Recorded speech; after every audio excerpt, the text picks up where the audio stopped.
उनके हाथ में तलवार थमा करके ये उनको दंगाई बना रहा है और अपनी राजनीति की रोटी सेक रहा है।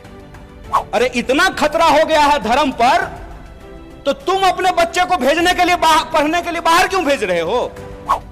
स्मृति ईरानी की बेटी गोवा में रेस्टोरेंट खोलेगी, तो अमित शाह का जो बेटा है, देखें उसका मुंह देखें अजय शाह का। आपने देखा होगा कि लोग झांकी निकालते हैं, मोटरसाइकिल लेके जाते हैं, तलवार लहराते हैं और एक दूसरे के खिलाफ गंदी और गाली भरी भाषाओं का इस्तेमाल करते हैं। मैं आप सबसे एक सवाल पूछना चाहता हूं, खास करके अपने नौजवान दोस्तों से। उसमें एक भी मंत्री का बच्चा रहता है? एक भी प्रधानमंत्री का बच्चा नहीं ना? पता है वो कहां रहता है? वो ऑक्सफोर्ड में रहता है, वो कैम्ब्रिज में रहता है, वो लंदन में रहता है, वो न्यूयॉर्क में रहता है। लेकिन हमारे जो कामगार के बच्चे हैं, जो शेतकरियों के बच्चे हैं, जो साधारण नौकरी करने वालों के बच्चे हैं, उनके हाथ में तलवार थमा करके ये उनको दंगाई बना रहा है और अपनी राजनीति की रोटी सेक रहा है। अरे इतना खतरा हो गया है धर्म पर, तो तुम अपने बच्चे को भेजने के लिए पढ़ने के लिए बाहर क्यों भेज रहे हो?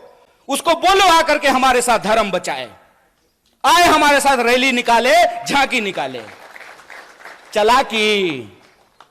चलाकी कर रहे हो हैं? मोबाइल हमारा, रिचार्ज हमारा, टीवी हमारा, रिचार्ज हमारा, कहानी अपना कर रहे हो। इस बेईमानी को आप समझिए। धर्म अगर बचाना जरूरी है तो खाली हम क्यों बचाएंगे? स्मृति ईरानी की बेटी गोवा में रेस्टोरेंट खोलेगी नहीं, और हम लोग मोटरसाइकिल लेकर के अपना तेल भरवा करके जय श्री राम। अरे राम जी जिंदाबाद हैं, जय जय है श्री राम का। कल भी था, आज भी है, आगे भी रहेगा। ये नया फैशन कैसे शुरू हुआ है? ये खेला क्या है? इस खेला को हमको समझना पड़ेगा। ये नया फैशन इसलिए शुरू हुआ है कि हमारे इतिहास से ही, हमारे इतिहास को हमारी स्मृति से मिटाने की कोशिश की जा रही है। यह आजादी हमको कैसे मिली, इस देश का निर्माण कैसे हुआ, संविधान कैसे बना, हम और आप प्रजा से नागरिक कैसे बने। हम नागरिक हैं आज हमको यह बात समझनी पड़ेगी कि रानी के पेट से राजा नहीं पैदा होता है। यह है नागरिकता, यह है जमहूरियत, यह है लोकतंत्र, कि रानी के पेट से राजा नहीं पैदा होगा। राहुल गांधी जी को भी अमेठी में जाकर के चुनाव लड़ना पड़ेगा। बोलिए, लड़ना पड़ेगा ना? ये लोकतंत्र है।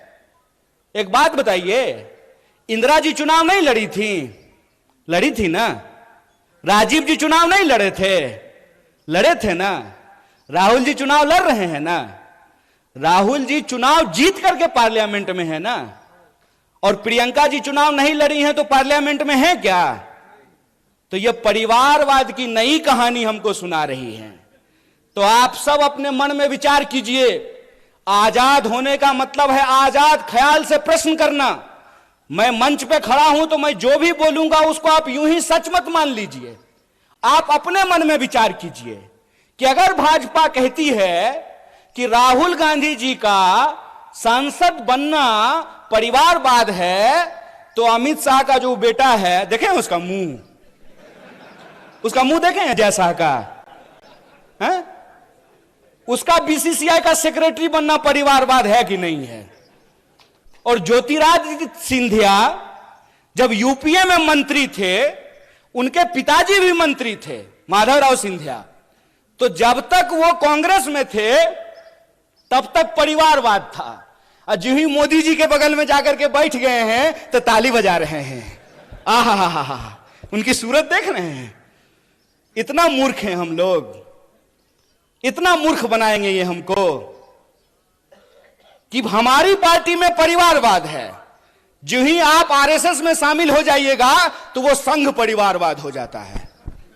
अगर परिवारवाद गलत है चचा, तो संघ परिवारवाद भी गलत है।